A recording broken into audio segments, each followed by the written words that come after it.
말씀 봅니다. 마태복음 15장 21절에서 28절입니다. 예수께서 거기서 나가셔서 두로와 시돈 지방으로 들어가시니 가나안 여자 하나가 그 지역에서 나와서 소리질러 가로되 주 다윗의 자손이시여 저를 불쌍히 여기소서 제 딸이 심하게 악한 영이 들렸나이다 하되 예수께서 한 말씀도 대답지 아니하시니 제자들이 와서 청하여 여쭙되 그 여자가 우리 뒤에서 소리를 지르오니 보내소서. 예수께서 대답하여 가라사대 나는 이스라엘 집에 잃어버린 양 외에는 다른 데로 보내심을 받지 아니하였노라 하신대 여자가 와서 예수께 절하며 가로되 주님 저를 도와주소서. 대답하여 가라사대 자녀의 빵을 취하여 강아지들에게 던짐이 마땅하지 아니하니라. 여자가 가로되 주님 옳소이다마는 강아지들도 제 주인의 상에서 떨어지는 부스러기를 먹나이다 하니 이에 예수께서 대답하여 가라사대 여자여 내 믿음이 크도다 내 소원대로 되리라 하시니 그 즉시 그 여자의 딸이 나으니라. 아멘. 오늘 우리에게 주신 하나님의 말씀 마태복음 15장 21절에서 28절 말씀을 통해서 가나안 여인의 큰 믿음이라는 제목으로 말씀을 드리려고 합니다. 성경의 흐름 속에 그 하나님의 뜻이 담겨 있는 것을 우리가 알 수 있는데요. 15장 전반부에 바리새인과 서기관들과의 그 전통 유전에 대한 논쟁이 있었습니다. 그 이스라엘 백성들 또 유대인들은 선민의식을 가지고 특권의식을 가지고 있었는데요. 이들에게 있어 이방인은 오늘 말씀에도 강아지, 개 취급하듯이 이렇게 무시하고 폄하하는 그런 관계입니다. 그런데 오늘 오전 말씀에서 예수님께서 누구를 책망하세요? 자기들이 특권의식을 가지고 선민의식을 가지고 있다고 하는 바리새인과 서기관들, 종교 지도자들에 대해서 우리 주님께서 신랄할 정도로 이렇게 비난을 하셨습니다.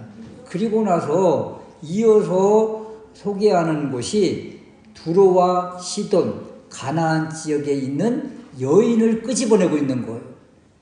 진짜 누가 믿음 있는 사람인가? 누가 하나님의 사람인가? 이것을 지금 적나라하게 비교해주고 계시는 거예요. 바리새인과 서기관들 자신들이 바로 택한 하나님의 백성인 줄 알았고 그리고 자신들만 믿음이 있는 줄 알았는데 오늘 말씀에 보니까 자신들이 전혀 무시했던 이 가나안 여인이 큰 믿음을 가지고 하나님 앞에 나오더라는 거예요. 그래서 두 비교 사상을 바라보면서 우리는 어떤 믿음을 가져야 되는가 이런 것이죠. 21절 말씀에 두로와 시돈 지방으로 우리 주님이 가셨어요. 여러분 이곳은 역사적으로 이방의 대표적인 지역을 말할 때 두로와 시돈을 끄집어내요. 더군다나 이 두로와 시돈은 바알과 아세라의 본산지라고도 할 수 있어요. 북이스라엘이 타락했을 때 대표적으로 아합 시대를 이야기하는데 아합과 이세벨, 이 이세벨의 고향이 바로 여기고 여기에서 끌고 들어온 우상이 바로 바알과 아세라였던 거예요. 그러니까 이 두로 시돈 지역, 이 지역은 우상의 지역이고 더군다나 이방인 지역이에요. 그런데 우리 주님이 이곳에 가셔서 이 한 여인과의 만남 그리고 그 여인을 통해서 믿음을 우리에게 소개시켜 주고 있는 것입니다. 그래서 이 여인의 믿음을 바라보면서 우리는 어떤 믿음을 가지고 주님 앞에 나와야 될 것인가 이런 것이죠. 그래서 첫 번째 생각할 수 있는 것이 이방인 가나안 여자의 이 다른 믿음의 고백과 선포를 보자 이런 거예요. 22절 말씀에 보면 가나안 여인이 예수님 앞에 나와서 큰 소리를 부릅니다. 주 다윗의 자손이시여 저를 불쌍히 여기소서. 여러분, 복음서에서 예수님을 향해서 다윗의 자손이다, 다윗의 자손이시여, 이런 선포는 엄청난 신앙 고백입니다. 왜냐하면 다윗의 후손으로 오실 메시아가 바로 예수님이시다, 이런 고백이거든요. 물론 이 여인의 딸이 흉악히 심하게 악한 영이 들려서 주님을 찾아왔지만 이 문제로 인해서 주님을 고백하고 있잖아요. 뭐라고요? 주 다윗의 자손이요. 이것은 어마어마한 고백이라 바리새인과 서기관들이 들으면 경천동지할 까무러칠 정도의 엄청난 고백이 바로 이 여인의 입을 통해서 지금 선언되고 있는 것이죠. 그렇다면 이 여인은 누구예요? 마태복음에는 가나안 여자다 이렇게 소개하지만 마가복음 7장 26절 동행구절에서는 헬라인이요 수로보니게 족속이라, 이방 여인인 거예요. 이런 여인에게서 어떻게 주 다윗의 자손이라는 고백이 나오고 있을까? 특히 이 여인에게는 다윗의 자손과 특별한 어떤 관계가 있지 않아요. 관련이 없어요. 다윗의 자손과 또 다윗은 자신들의 왕이었던 적도 없고, 오히려 역사적으로 보면 다윗과 또 이 두로와는 적대적인 관계가 많이 있었지요. 오히려 위협을 받았으면 받았지 다윗으로부터 도움을 받은 적이 없는데 이 여인이 지금 다윗의 자손을 끄집어내고 고백하고 있다. 이렇게 고백한 이유가 뭐예요? 이스라엘 백성 택한 선민은 아니지만 그럼에도 불구하고 자기의 연약함, 이 문제를 해결해 주실 분은 온 세상에 예수님밖에 없다. 이런 엄청난 고백을 이 여인이 하고 있는 거예요. 그리고 부르짖는 소리를 보십시오. 22절 말씀에 제 딸이 심하게 악한 영이 들렸나이다.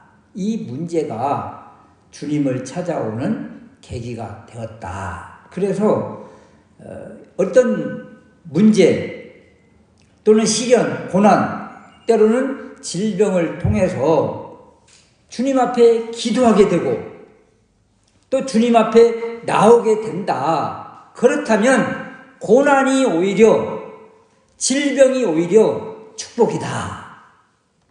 이것을 우리는 깨닫게 되는 것입니다. 이 여인이 문제로 인해서 주님을 찾고 주님을 고백하는 이런 은혜가 있었던 것처럼 우리도 어떤 문제를 만나면 이렇게 주님부터 찾아야 되겠구나, 이것을 알게 해주는 것이죠. 두 번째는 엄청난 고백을 하는 이 여인을 주님이 무시를 하세요. 아니 왜 무시하실까, 이런 거예요. 이 여인을 왜 무시하실까? 24절 말씀에 나는 이스라엘 집에 잃어버린 양 외에는 다른 데로 보내심을 받지 않았다. 우리 주님은 이방인에게는 관심이 없으세요. 왜 그러실까요? 복음서에도 보면 우리 주님은 이방인 지역도 수시로 가셨고 또 오늘도 이방인 지역에 오셨는데 왜 이방인들에게 관심 없는 척 하실까요? 이것은 하나님의 계획, 또 복음의 우선, 하나님 나라의 우선순위가 있는 거예요. 우선순위가 어디예요? 첫 번째는 유대인이라는 거예요. 그 다음이 이방인이라는 거죠. 그 다음이 이제 땅끝까지 가는 거예요. 이것이 복음의 그 순서가 있는 것처럼 주님은 지금 유대인이 먼저 복음을 받아들이고 그리고 점점 더 지경이 확장되는 것이 하나님의 뜻이기에 우리 주님은 이렇게 유대인들에게, 이방인들에게 관심이 없는 척 하시는 것이죠. 제자들을 보내실 때도 마태복음 10장 5절 이하에 보면 이방인의 길로도 가지 말고 사마리아인의 고을로도 들어가지 말고 오히려 이스라엘의 잃어버린 양에게로 가라. 이것은 이스라엘 유대인이 먼저 이 놀라운 복음의 소식을, 기쁨의 소식을 먼저 받아야 된다. 이런 순리적인 말씀으로 우리가 받아들이게 되는 것입니다. 그래서 이방인을 무시하는 것이 아니라 복음의 확장의 순서는 먼저 유대인, 이스라엘 집에 잃어버린 양이 먼저라는 것을 지금 소개해 주고 있는 것이지요. 그러면서 도와달라고 하는 이 가나안 여인에게 수치감을 주고 계세요. 26절 말씀인데, 자녀의 빵을 취하여 강아지들에게, 개들에게 던짐이 마땅하지 아니하니라. 이것이 바로 전형적인 유대인들이 바라본 이방인에 대한 관점이에요. 유대인들은 이방인을 어떻게 바라봐요? 이렇게 개 취급을 하는 거예요. 무시하는 것이죠. 그런데 예수님께서 왜 일반 유대인들처럼 일반적인 적용을 하셨을까?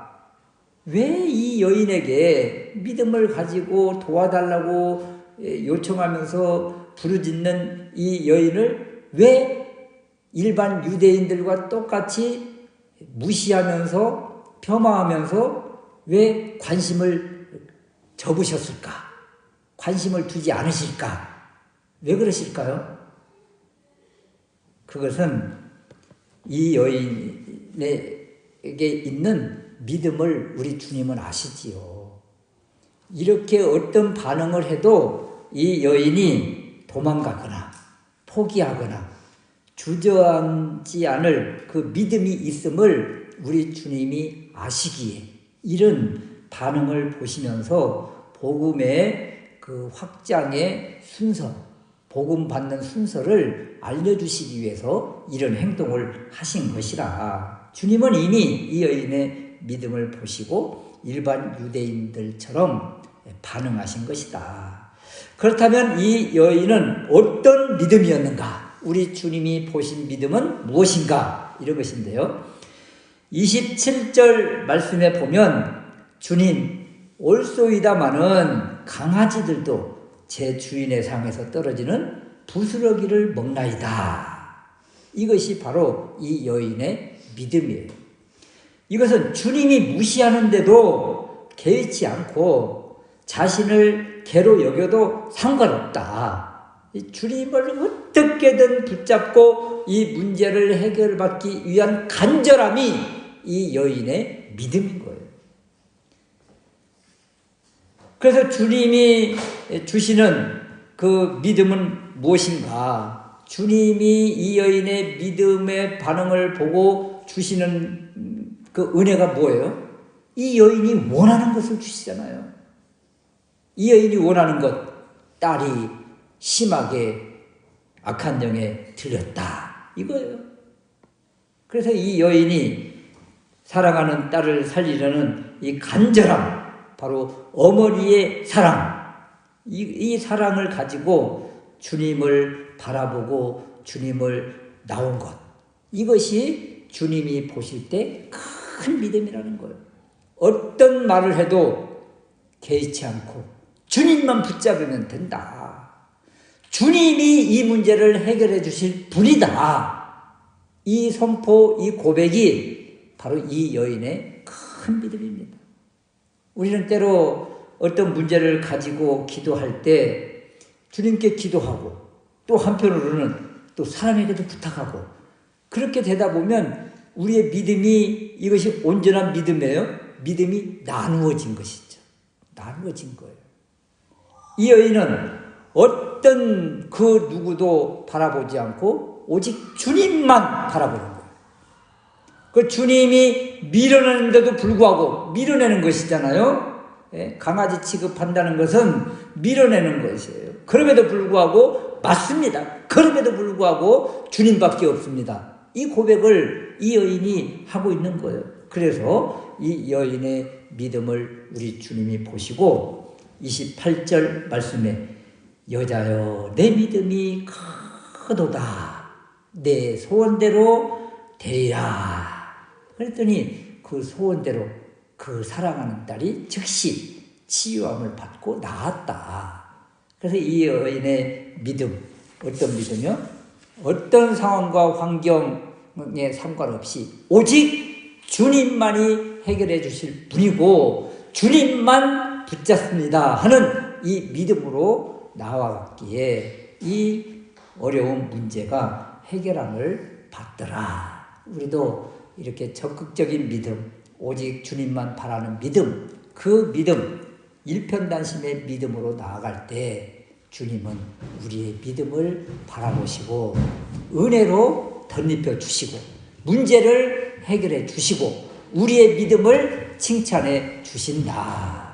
주님 앞에서 이런 칭찬받는 믿음의 용사 우리 모두가 될 수 있으시기를 주님의 이름으로 축원합니다. 아멘.